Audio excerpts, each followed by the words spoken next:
Instagram and Facebook. Today we'll be reading to you from the Air B&B that we stayed at last night. Chapter 6 of George Orwell's Animal Farm.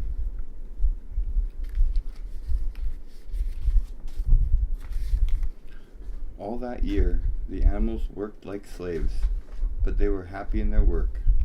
They grudged no effort or sacrifice, well aware that everything that they did was for the benefit of themselves and those of their kind who would come after them, and did not for a pack of idle, thieving human beings.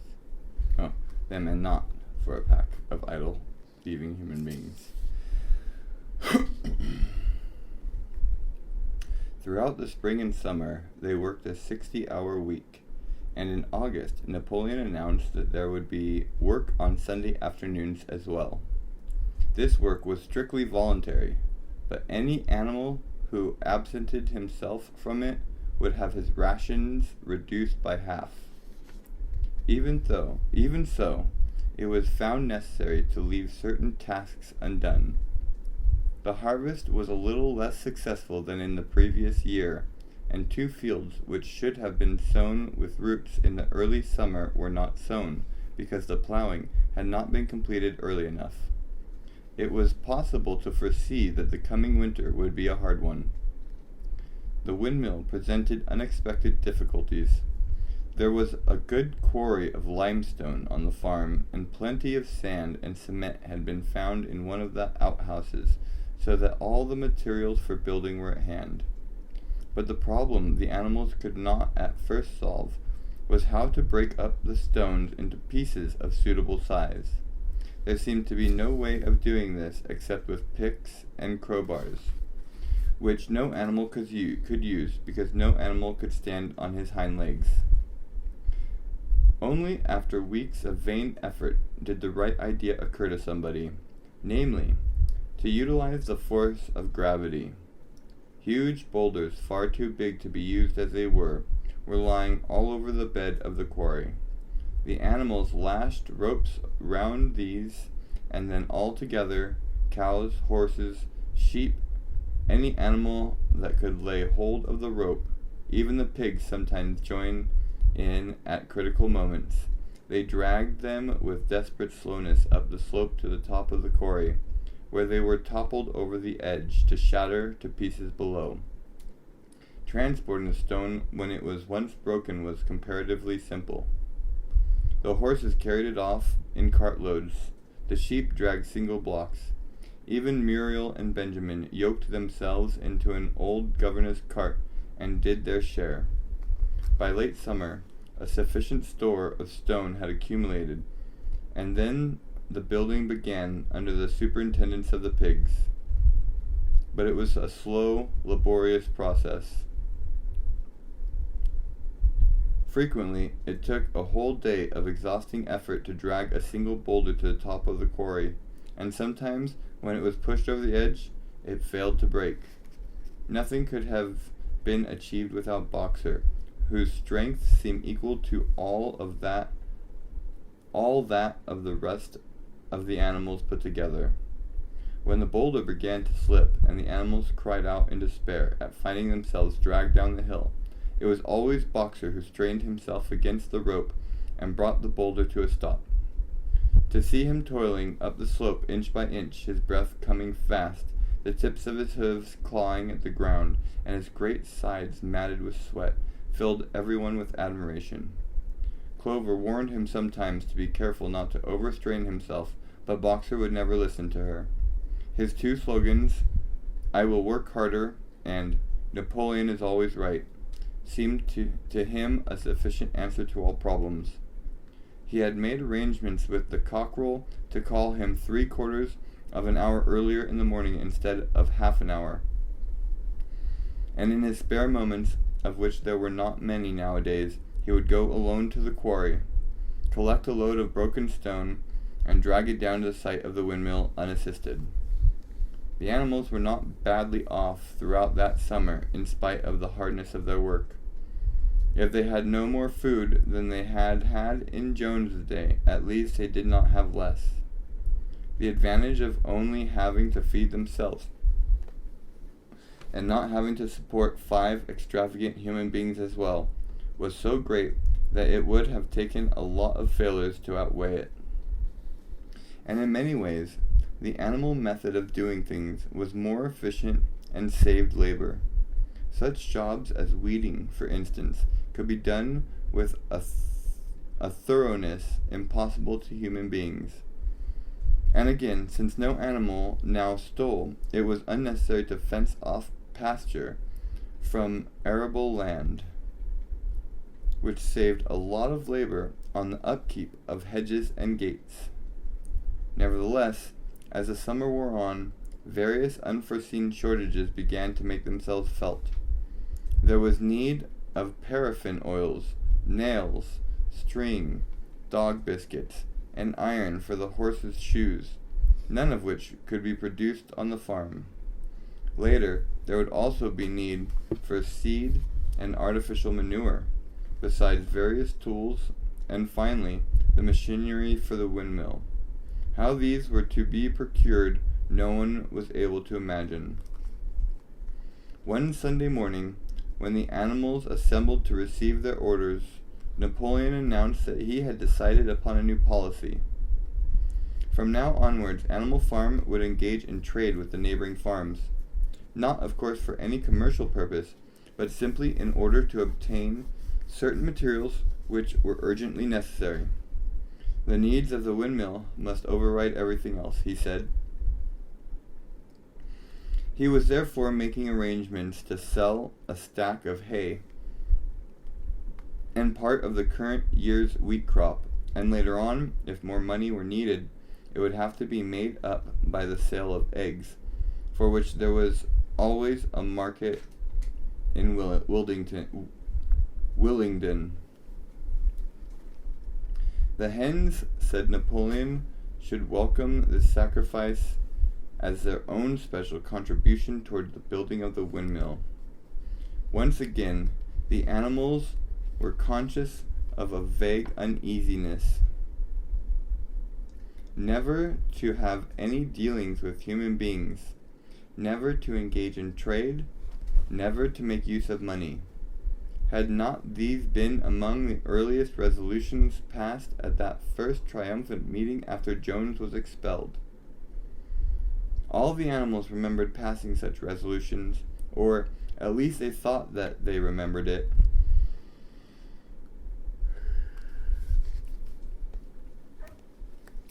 The 4 young pigs who had protested when Napoleon abolished the meetings raised their voices timidly, but they were promptly silenced by a tremendous growling from the dogs. Then, as usual, the sheep broke into 4 legs good, 2 legs bad, and the momentary awkwardness was smoothed over. Finally, Napoleon raised his trotter for silence and announced that he had already made all the arrangements. There would be no need for any of the animals to come in contact with human beings, which would clearly be most undesirable. He intended to take the whole burden upon his own shoulders. Mr. Whymper, a solicitor living in Willingdon, had agreed to act as intermediary between Animal Farm and the outside world, and would visit the farm every Monday morning to receive his instructions. Napoleon ended his speech with his usual cry of "Long live Animal Farm!" and after the singing of Beasts of England, the animals were dismissed. Afterwards, Squealer made a round of the farm and set the animals' minds at rest. He assured them that the resolution against engaging in trade and using money had never been passed, or even suggested. It was pure imagination, probably traceable in the beginning to lies circulated by Snowball. A few animals still felt faintly doubtful, but Squealer asked them shrewdly, "Are you certain that this is not something that you have dreamed, comrades? Have you any record of such resolution? Is it written down anywhere?" And since it was certainly true that nothing of the kind existed in writing, the animals were satisfied that they had been mistaken. Every Monday Mr. Whymper visited the farm, as had been arranged. He was a sly-looking little man with side whiskers, a solicitor in a very small way of business, but sharp enough to have realized earlier than anyone else that Animal Farm would need a broker, and that the commissions would be worth having. The animals watched his coming and going with a kind of dread, and avoided him as much as possible. Nevertheless, the sight of Napoleon, on all fours, delivering orders to Whymper, who stood on two legs, roused their pride, and partly reconciled them to the new arrangement. Their relations with the human race were now not quite the same as they had been before. The human beings did not hate Animal Farm any less now that it was prospering. Indeed, they hated it more than ever. Every human being held it as an article of faith that the farm would go bankrupt sooner or later, and above all, that the windmill would be a failure. They would meet in the public houses and prove to one another by means of diagrams that the windmill was bound to fall down, or that if it did stand up, then that it would never work. And yet, against their will, they had developed a certain respect for the efficiency with which the animals were managing their own efforts. One symptom of this was that they had begun to call Animal Farm by its proper name, and ceased to pretend that it was called Manor Farm. They had also dropped their championship of Jones, who had given up hope of getting his farm back, and gone to live in another part of the country. Except through Whymper, there was as yet no contract between Animal Farm and the outside world, but there were constant rumors that Napoleon was about to enter into a definite business arrangement, either with Mr. Pilkington of Foxwood or with Mr. Frederick of Pinchfield, but never, it was noticed, with both simultaneously. It was about this time that the pigs suddenly moved into the farmhouse and took up their residence there. Again, the animals seemed to remember that a resolution against this had been passed in the early days, and again Squealer was able to convince them that this was not the case. It was absolutely necessary, he said, that the pigs, who were the brains of the farm, should have a quiet place to work in. It was also more suitable to the dignity of the leader, for of late he had taken of speaking of Napoleon under the title of leader. To live in a house than in a mere sty. Nevertheless, some of the animals were disturbed when they heard that the pigs not only took their meals in the kitchen and used the drawing room as a recreation room, but also slept in the beds. Boxer passed it off as usual with Napoleon is always right, but Clover, who thought she remembered a definite ruling against beds, went to the end of the barn and tried to puzzle out the 7 commandments which were inscribed there. Finding herself unable to read more than individual letters, she fetched Muriel. Muriel, she said, read me the 4th commandment. Does it not say something about never sleeping in a bed? With some difficulty, Muriel spelt it out. It says, no animal shall sleep in a bed with sheets, she announced finally. Curious enough, Clover had not remembered that the 4th commandment mentioned sheets, but as it was there on the wall, it must have done so. And Squealer, who happened to be passing at this moment, attended by 2 or 3 dogs, was able to put the whole matter into its proper perspective. You have heard then, comrades, he said, that we pigs now sleep in the beds of the farmhouse. And why not?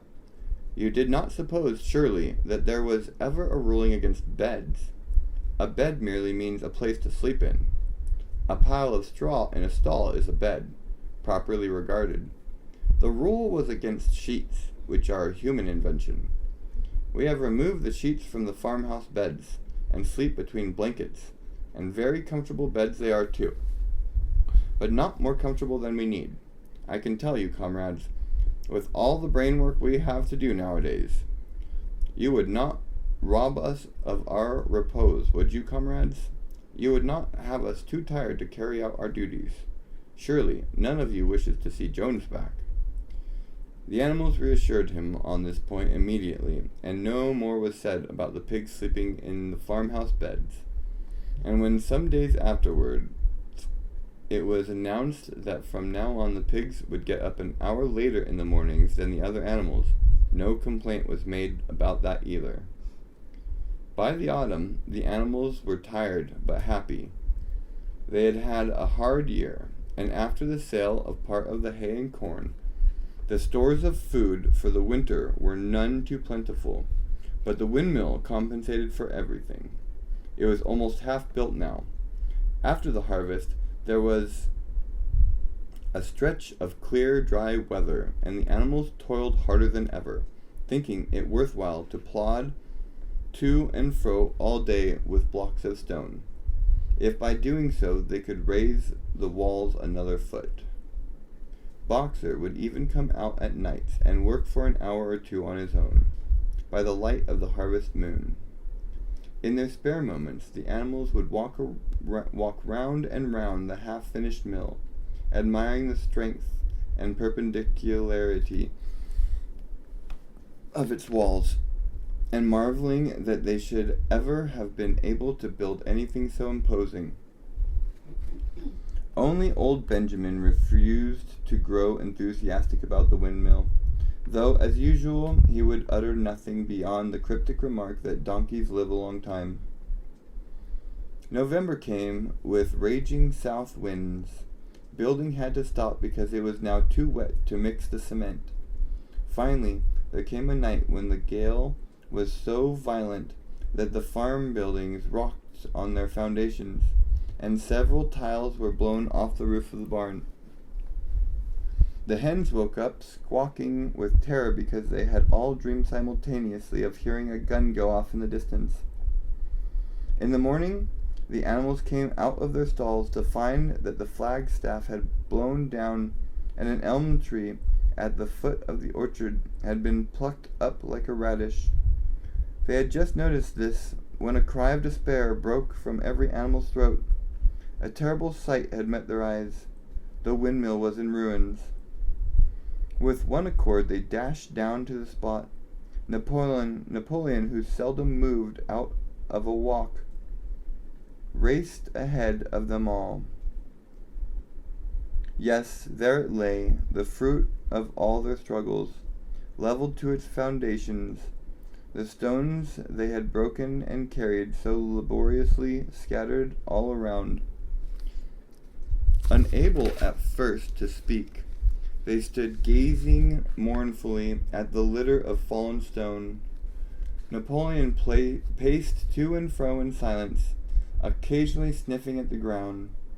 His tail had grown rigid and twitched sharply from side to side, a sign in him of intense mental activity. Suddenly he halted, as though his mind were made up. "Comrades," he said quietly, "do you know who is responsible for this? Do you know the enemy who has come in the night and overthrown our windmill? Snowball," he suddenly roared in a voice of thunder. "Snowball has done this thing. In sheer malignity, thinking to set back our plans and avenge himself for his ignominious expulsion, this traitor has crept here under cover of night and destroyed our work of nearly a year. Comrades, here and now I pronounce the death sentence upon Snowball. Animal hero second class, and half a bushel of apples to any animal who brings him to justice. A full bushel to anyone who captures him alive." The animals were shocked beyond measure to learn that even Snowball could be guilty of such an action. There was a cry of indignation, and everyone began thinking out ways of catching Snowball if he should ever come back. Almost immediately, the footprints of a pig were discovered in the grass at a little distance from the knoll. They could only be traced for a few yards, but appeared to lead to a hole in the hedge. Napoleon sniffed deeply at them and pronounced them to be Snowballs. He gave it as his opinion that Snowball had probably come from the direction of Foxwood Farm. "No more delays, comrades," said Napoleon when the footprints had been examined. "There is work to be done. This morning we begin rebuilding the windmill, and we will rebuild all through the winter, rain or sunshine.